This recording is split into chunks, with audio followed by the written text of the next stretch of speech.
Hi, I'm Eureka John, and I'm at the Unrestricted Intelligence Summit, and covering this pretty amazing event about AI, and there's a lot of intersection of AI and web3, and there's some amazing people here today. The energy here is very inspirational, and everybody seems really motivated to try to create a decentralized reality for us in the future with AI. And I have one of the speakers here with me, and she was talking a lot about cosmology, and I want to get into a little bit about that term and how it intersects with AI. So tell me your name, a little bit about yourself, and what you do. So I'm Melissa Turner. Currently, I live in San Francisco, and historically, I've been a nomad for about 25 years. I originally started nomading because I essentially became a missionary at the age of 18. I volunteered on a floating hospital ship in the Philippines for a year, and that kind of started me out in like service.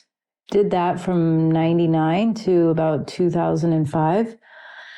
And from there, I went to art school, and then from there, did a lot of amazing art projects, and then kind of have found my way into being a tech gal. I mean, like, I'm a pro technologist. I'm not like someone operating the tech, but I'm like someone who's very committed to where tech is moving with us and where we're moving with tech.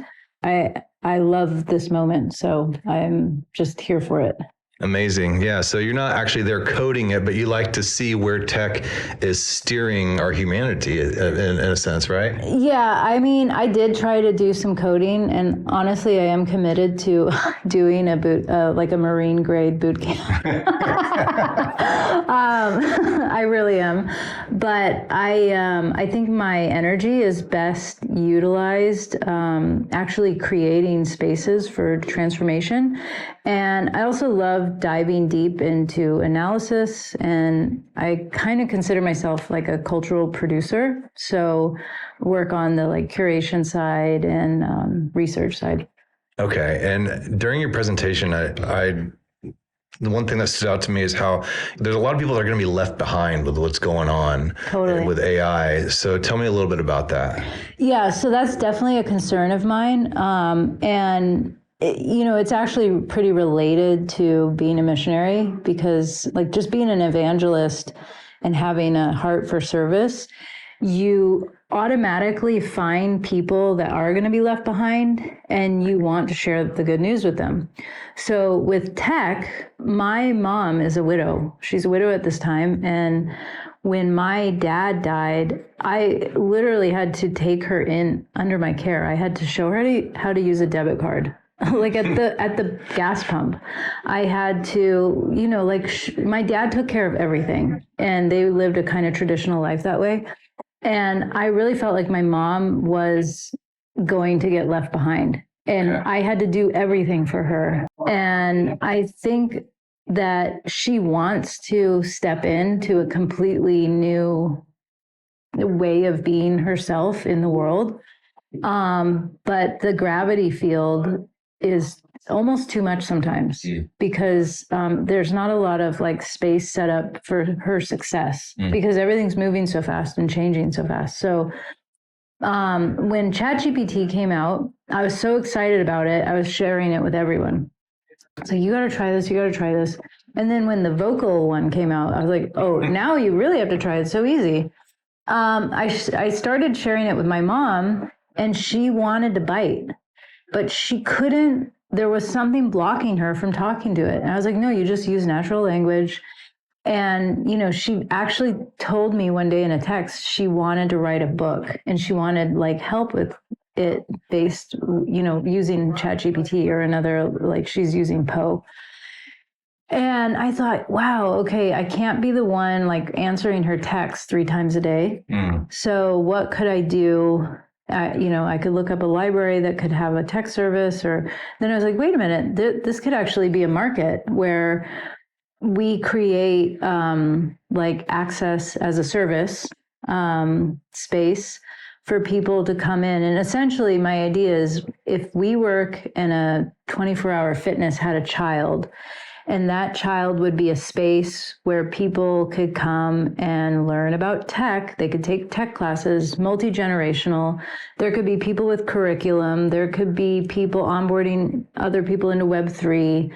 And it's not about fitness, but it's about technical fitness. So creating a technical fitness quotient, and people bring up their tech fitness. It's almost like a new subject that's been developed of technical literacy that is being lost on a lot of people. Yeah, and I think like because and it was mentioned in the question period of my talk, but there's so much stuff coming at us, and it's hard not to want to gather everything. But then when you gather everything, it just spoils. So you really have to be like discerning of what you need. And if you don't know what you need, then you need to find ways to know like how you need to go about utilizing some of these tools. And because they're all tools, you just need to know why you need the tool. So I think for people like my mom, I mean, I'm 43. So to be honest, I'm also being left behind in some ways. Yeah, me too. I'm 48. So. Like, I can't get at it fast enough. Like you do not want to see my Twitter bookmarks. I need an LLM just for my Twitter bookmarks. Oh man. But it's just like I don't see the information overload slowing down, you know, and I actually don't choose to opt out of it right now because there's so many important things that are happening, and I personally want to be a part of it, you know, and I want my mom to be a part of it, and, you know, I want your mom to be a part of it. And I think that we have to find ways to get people included. And if we don't advocate for those kinds of, it may have to start as spaces, and like people are like, why can't you do it online? And you know, I don't think my mom would go into it as deep if it was online. Yeah, 100% agree. So yeah. One of your slides said cosmology as a service. Can you break that down a little bit? I thought that was pretty cool. Well, I just actually made that up this morning, but I was thinking, you know, like, okay, I'm really curious about cosmologies, because we're at this point where we're actually trying to figure out how to get to Mars. And then we're also creating all these optics and technologies and rockets that are going so deep into space and sending information back to us that is going to likely blow our minds. And so, like on that macro scale, there is so much new information coming out. And then on the micro scale, there's also so much new information coming out. And then because of AI, that's actually creating a completely like alternate side scale. So I just think, wow, we're at this moment where we really are we are having a completely new vantage point. It's being shaped and shifted right in front of our eyes. And similarly, like this startup that I'm doing, we have to train our own perception, and we have to know how to guide someone. So like I could literally like guide you into a perceptive exercise, for example, and that would allow for you to be a participant, a co-participant, and a participant in shaping this cosmology that we're all kind of like coming into.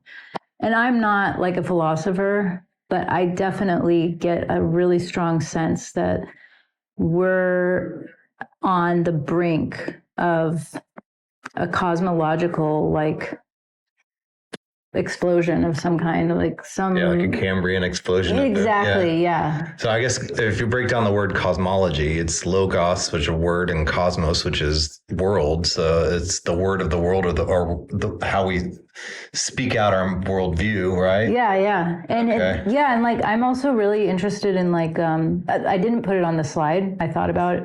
So I thought about cosmology as a service, and then world making 2.0. Okay. So we have world making is kind of a thing for some people, especially with video games and people in the like sense making space and all that.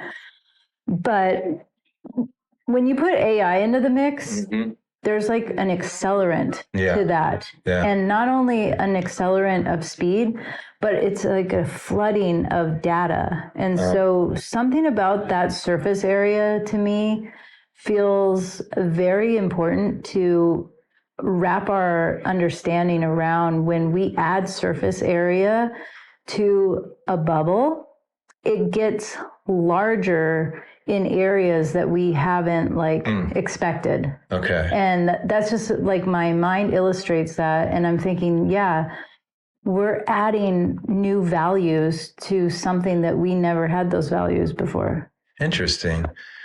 Yeah. AI is commodifying a lot of things like art and music and writing and photography, like you and several of the people in the audience mentioned. But at the same time, you can always kind of tell it's AI, and so is that going to create a new value for human-made art and all that, and with blockchain, that human madeness, I guess, being verifiable on the blockchain, will that create a whole different market or worldview perspective as well? Well, because I was just at ETH Denver, were you there? Yeah. Okay, so in the main exhibition hall, there was the group called IYK. IOYK? IYK. They were doing the Biddle shop. Okay, so you get the Biddle points. It was across from the ETH Denver shop. Yes. And they have these patches, and they have like a lot of designer and creators in their community that create the streetwear, essentially, that they are offering. And the way I think of it is that there is going to be, I sense a lot of the art that's been created in the past like 20, 30 years. I'm not saying all, but a lot of it turns out to just be noise. There's not, there's not a lot of like true signal out there. Sure, yeah. Even like the blue chip artists who are at the art fairs and are in museums, they might be a moment of signal, but the rest of the time it's just noise.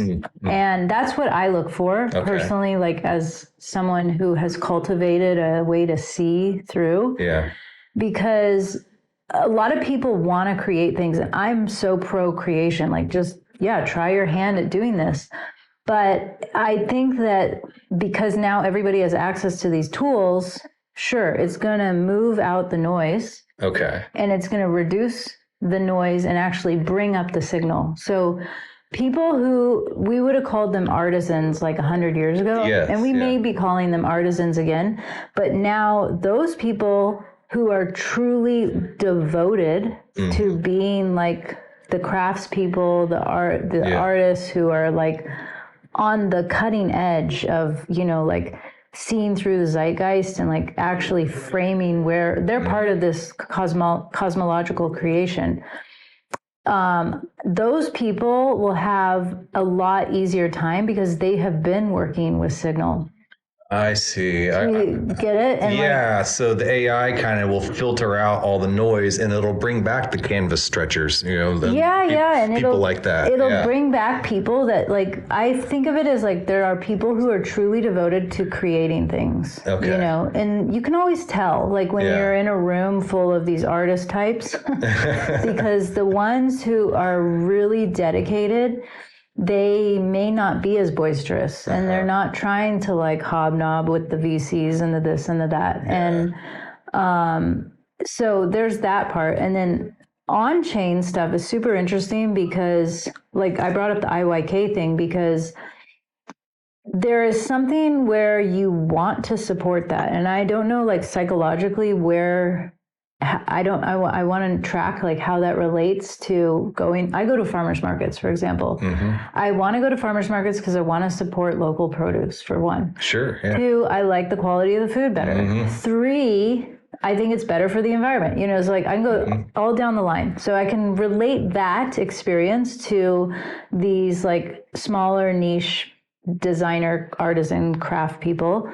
And then having it on chain also creates almost like a amplification or like a sounding that can ripple out. And so to me, it creates almost like another surface area of that marketplace where they have more visibility broadly and globally, whereas before they would have just been like, oh, a farmer here who sells eggs in Austin is probably not known in Dallas. So that's just my sense of it. I just like... Yeah, that's absolutely amazing. So there is a merging of artisan and technologies like blockchain. So it's not something that is just, would make it obsolete or commodified. Yeah, I mean, I'm not like a practicing artist right now. I definitely approach my day like an artist. But I think I probably could get into an interesting argument with a lot of people who are getting paid as artists because they might feel differently. But if I was just going to say, like, from the side where I'm tracking patterns, I think that the people who are just here for the noise, they're going to get like washed out. Yeah. Yeah, I agree with that too. So what is the name of your project and where can people find out about it? So the name of the project is Millu, and it's spelled Millu. Millu. Okay. Yeah, but it's not like milieu. But it is actually, it's from that word. Okay. So it's like the French word milieu. Yeah. But it's milieu because of the, like, I wanted to give it a, like an English Anglophone phonic spin. But it's Millu.ai, and we just have a landing page up. But I mean, we've been in it for a couple months, but we're still pretty early on. Just kind of like, we want a bootstrapped layer before we bring in any kind of money. Sure, yeah. Because we want to have some more agency than I think we would get if we had taken a lot of money. Yeah, because then you have to do something for some kind of outside entity rather than be fully in control of the direction you want to take it. Yeah, I mean, it's interesting because, like, to me, all money is not created equal. And some money, some capital that comes in, it might buy you a particular brand of freedom to work in a particular way, but then you have these sharks on you. And if you haven't, my sense is that if you don't have like life experience of depth of field in time, you might think 2 years is 10 years. Yeah. And like, if you're getting like a couple $1 million and you're just being fed this thing, it's almost like rat poison to me. So I'm not. No, that's a really good perspective and a much needed voice, I think, especially now that the bull market's hit and people are going to be firing on all cylinders. So. Well, here's my sense. I watch the macro scene a lot because I just love those kind of patterns. And because of what's going on in AI, and because of this like arms race with AGI, and then because of our presidential election, I know that this bull market is going to be massive, but it's not going to be massive in the way that the other one was, because they don't want a distraction because people are really distracted by those kinds of gains. So they want it so that any kinds of like massive gains don't get pulled up into the wrong types of hands, because we have to keep our focus on like scaling, and I'm just generalizing, but they don't want the focus to be like turned away to, this flex culture and everything else downstream from that. I think that it's going to be interesting how this all starts unfolding, because it's going to be, instead of like a domino effect, to me, it's going to be like, if you ever see those satellites in space that are actually made of origami and they just blossom. They have these satellites that It's on Nova. I've never seen that. Oh, it's phenomenal. So it's like a satellite that is actually folded like origami. It is origami. Okay. Yeah. And so once it gets up there and they basically deploy this thing, it's like opening up like, just like a flower lotus would. flower. Yeah. And it's got like all these intricate folds. Yeah. So it's insane. Yeah. And I think that that's how this flood of capital is going to come in. So I'm always curious to hear analysis on that. And Cool. Well, before we go, do you have any announcements you want to make for Millu, or are you just going to keep it on the DL for now? Announcements. I mean, if you're someone that is interested in creating like access and exposure for people who have no experience with tech, please reach out. My Twitter is ZeroWan, and that is ZEER, and then the number 0, and then WAN, and my name is Melissa Turner. Awesome. Thank you so much. Thank you.